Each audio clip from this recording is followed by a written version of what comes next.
Hey everybody, it's Miss C. So back again with the next video in our stitch sampler series. Today we're going to be doing the satin stitch right here, and as you can see, it's used to fill in a space with solid colors. So for example, if I have a red background but I want to put like a black eye on a piece of fabric or something else like that, I might choose to use the satin stitch if the piece is a small enough area. Satin stitch does not work very well on large areas because these long strings that go across the top can catch on things. So you can see that the back doesn't fill it completely because of this particular style of satin stitch that we do. There's a couple different ways, but we're doing the one that saves the most, the red. So what you're going to do is you're going to have your thread prepped on your needle with a knot on the end, just like you normally would. And you're going to come over to your little sampler.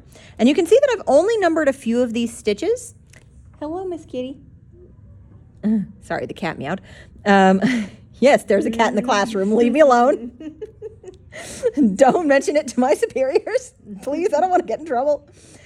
So what you can see is that you have 1, 2, 3, and 4. This one is not actually done in order, just like backstitch is not done in order. You're going to come up on either side of the area that you're going to fill in. In this case, I'm coming up on one, and I'm going to pull until my knot catches on the back. And then I'm going to go across this area. So I'm going to go down in 3. Like so. Now I do need to lock my stitch just like normal. So I'm going to pull my knot back a little ways, put my needle through the thread, through the middle of the thread, and then pull so that my knot will never ever be able to come out. And now we're going to continue on with the pattern. So what you want to do is you want to give a spacing of about 1 needle wide. So I want to come up about 1 needle away from stitch number 3, which is about where I put my dot number 4. So like so. So I went down on 3, I'm coming up on 4, and now I'm going to go down on 2. And 2 again is about 1 needle width away from dot number 1. Like so. This will become important later. So on the back side, you can see that I'm going to be having side-to-side stitches, but on the front, it's going to be across. So my next stitch is going to come up about 1 needle away from stitch number 2, which will be this unlabeled stitch right here,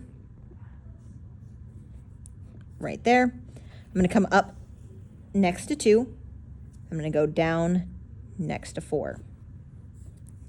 I'm going to continue this pattern. I'm going to come up right next to where I went down. I'm going to go down across the way. So up right next to where I went down, then go across and go down. All right. Here you're starting to be able to see that little pattern a little bit better, where my stitches on the back are going side to side, while my stitches on the front are going back and forth.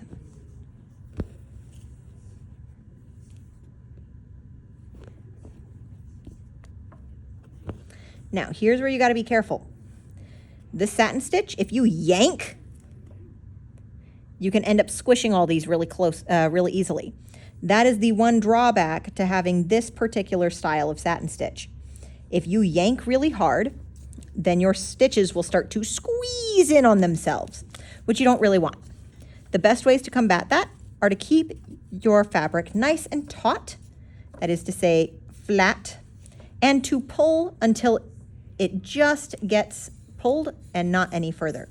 And what you're going to do is you're going to keep going in this pattern until you reach the end of this little area, and then you're going to go backwards. So I'm going to stop the video and get all the way to here, and then I'll pick up back there and you can continue watching. All right, so at this point I have all of these stitches going across this area. And the difference that you can see between this one that's already done and this one right here is that this one has a bunch of gaps still. So now that I've reached the end with these little gaps, my next step is to come back in the other direction to fill those gaps back in. So where I ended was coming out, down through this top hole, or through this top stitch. So I'm going to come back up right next to where I came down. Now this time it's going to be right next to it. So it's right in this gap between the two. Now if you've space this correctly, about 1 needle width apart, then putting one stitch between these two should pretty much instantaneously fill in the gap. If you still have any gaps left over, which, you know, especially as a beginner, you might, then you can always come back a few more times, filling in more gaps as you go, just bouncing back and forth every time. Just try not to try not to go in the same spot over and over, because that's usually what's going to get you some snags, snarl barrels, and bad business. So again, I'm just coming through and filling in all of my gaps. And if I'm lucky, I shouldn't need to fill in any more past that. All right, coming back up, again, right next to where I went down, in the next gap along. All right, so here I've gone over to the right and then I've come back over to the left. So this is 2 layers of thread, and I can see that there's a couple spots where I do have a big enough gap between my threads that I need to fill it in. One right here and kind of one right here, and I might even do one back here, but honestly this is the main one. You can see that there's like a whole gap where I'm just like a whole needle missing in there. So what I'm going to do is I'm just going to do those individually.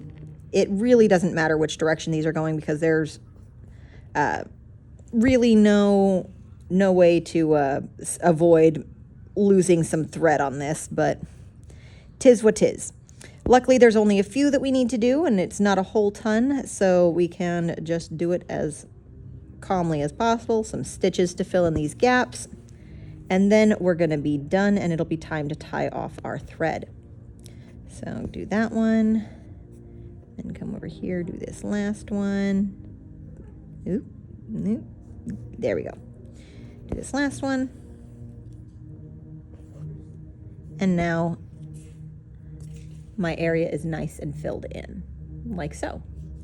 So just like normal, we're going to flip over to the back and tie off our thread by going underneath a nearby stitch, pulling until we have a small loop, then going through that loop, and then doing that a second time, going under that same stitch, pulling until we have a small loop, then going through that loop, and there we go, tied off, and I can snip it about there or so.